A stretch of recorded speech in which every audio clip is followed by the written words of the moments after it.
6 Rules for Arranging Furniture Like a Design Pro by Lisa Milbrand. Sometimes the hardest part of designing and decorating the spaces in your house is figuring out what to put where. And arranging furniture to suit your space can feel a little bit like a very expensive game of Tetris, where you're looking for just the right way to situate everything to make it look and feel like home. Fortunately, the design pros have a set of rules, everything from how close you should situate your furniture to how big your rug should be, to ensure the rooms in your home look and feel as beautiful and comfortable as possible. So do a little shuffling and rearranging following these rules and get the stylish space you seek. Number 1, think about how you'll use the space. You'll want to make your design choices based on how you'll actually use the space. For example, if you tend to eat in your living room, choose lower side tables around your living room seating to make it easier to drop your drinks and snacks there. And if you want to put your feet up at the end of the day, you'll want to sneak a stool or coffee table a bit closer to your sofa. Number 2, leave enough room for people to move. People shouldn't have to shimmy past the furniture in your home, so make sure that you leave clear pathways around your furniture. The amount of space you should leave, however, varies.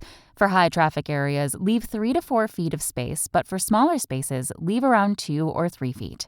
Number 3, hang artwork lower than you think. An across-the-board concern for designers, most people are placing their artwork way too high on their walls. Experts recommend placing artwork at a height of around 55 inches, but this often varies depending on the placement in the room. When hanging artwork above a sofa, it should be placed a bit lower so it's visible while seated. Ideally, the bottom of the artwork should be about 10 inches above the top of the sofa's back.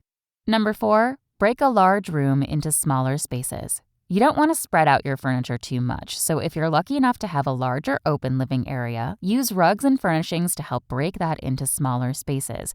Try a separate game space with a small table and a pair of chairs that's outside of the main conversation area, but you can also transform a cozy corner into a reading nook, crafting space, or a little office. Number 5, size the rug right. When you're choosing area rugs, make sure that you choose one large enough to fit the space appropriately. That means that for a conversation area in the living room, all of the seating and tables should at least have the front 2 legs on the rug. In a dining area, you want to ensure that everyone can slide their chairs out and still have all of the legs completely on the rug. You don't want someone accidentally tipping a chair if your rug is too plush and their chair legs end up off the rug. Number 6, remember that rules are made to be broken. Yes, it's a little bit of a cheat, but even the most common interior design rules around furniture arranging are made to be broken, depending on the unique aspects of your own space and how you plan to use it. It's perfectly fine to occasionally break design rules to create a personalized space that reflects the homeowner. It all depends on the space and the needs of those living there, ensuring everything functions well. If there's a piece you love, find a way to incorporate it into the room.